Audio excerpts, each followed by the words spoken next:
I'm going to talk a little bit today about the numerology of creation. I'm going to reserve the numbers part of that for the next teaching. But I want you to realize that all languages that are spoken in the earth have a numerical and a mathematical derivation to them. Hebrew and Sanskrit are probably the most spiritual of all languages. Hebrew is actually much more than a language. And as we are beginning to understand from Yana and from many of the other teachers that are mystics, bringing forth the teaching and understanding of the Hebrew letters being actual living beings in the heavenly realms. The word of God, it says, is living and active. Hebrew is read from left to right.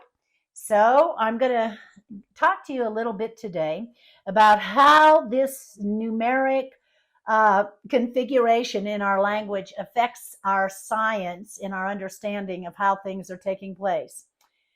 I feel a little funny having Einstein behind me because I'm going to talk a little bit about Nikola Tesla, who was one of the foremost geniuses of our whole time, because his research was based on the frequencies of heaven without even knowing God. Because he was a quantum theorist, he tapped in to some of the mysteries concerning the frequency, which also produced teaching on the electrotherapies and the electrotechnologies that are producing healing in the human body even today.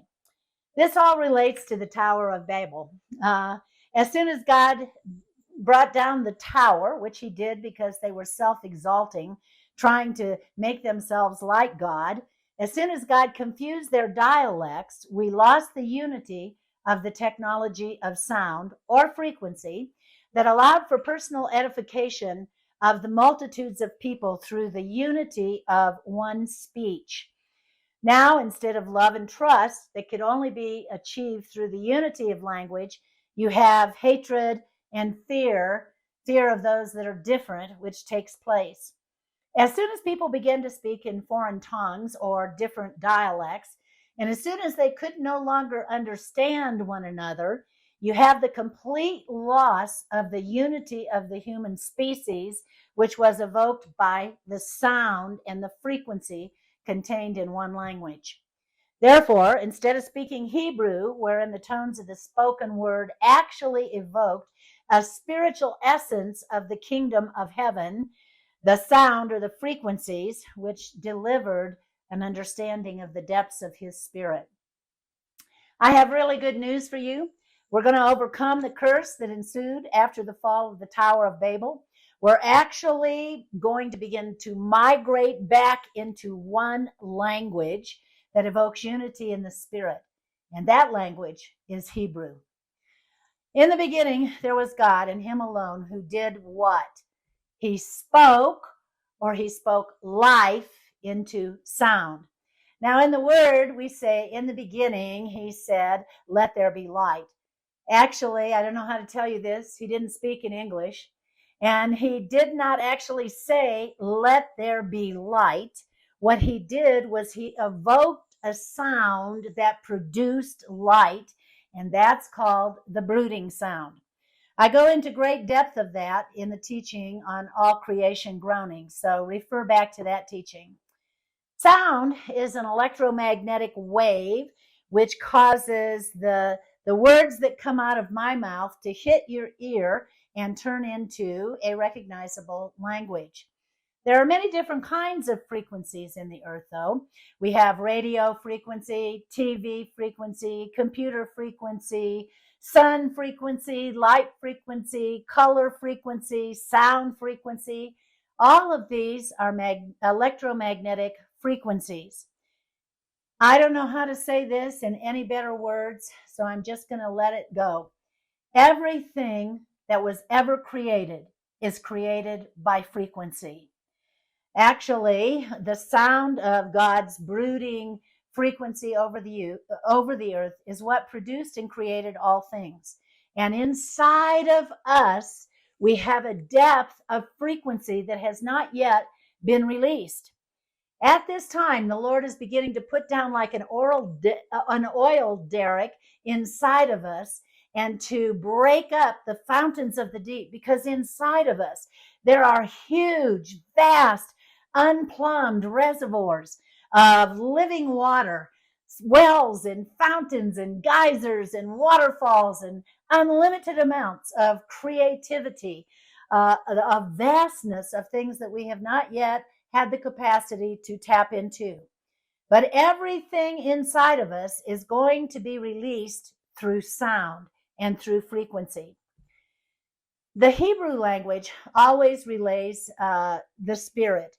So now when you take that language and you invert it by changing its sound into other languages, you not only pervert the sound, you also pervert the frequency, which brings the exchange of love and unity down into the basic the emotions of hatred and fear and anger. The higher the frequency, the more heavenly it is. The lower the frequency, the more base and the more carnal it becomes. You exchange the unity of spirit and thus further separate man from God, because the twisting of the sounds of heaven multiplies into numbers of global dialects. So there's a man whose name is David John Oates, who has done number studies of something called reverse speech. He has actually proven that the English language played backwards relays the truth of God.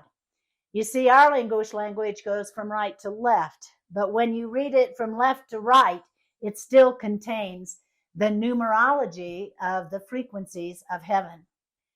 What would happen if we all begin to apply something called reverse speech to our own English language, and we begin to read left to right, instead of from right to left? One of the things that I consider to be interesting is what we would call the sickness of dyslexia. Actually, it's not a sickness. It's a spiritual condition, because part of the reason that people read from left to right so that they cannot understand what it is that they're reading is because they're tapping into a realm that is above the realm where we are presently operating. When we speak English as it is spoken today, we have actually been suppressing the sound of the soul inside of us. Inside of us, there's a spiritual being, and that spiritual being is just screaming to get out and to be heard and to be manifest in the earthly realm. Silently screaming internally, whoa! We want to release the sound of heaven and to celebrate our connection with the divine nature. Hi, I'm Nancy. I just want to thank you for joining us today. If you enjoyed what you heard, like and subscribe our YouTube channel.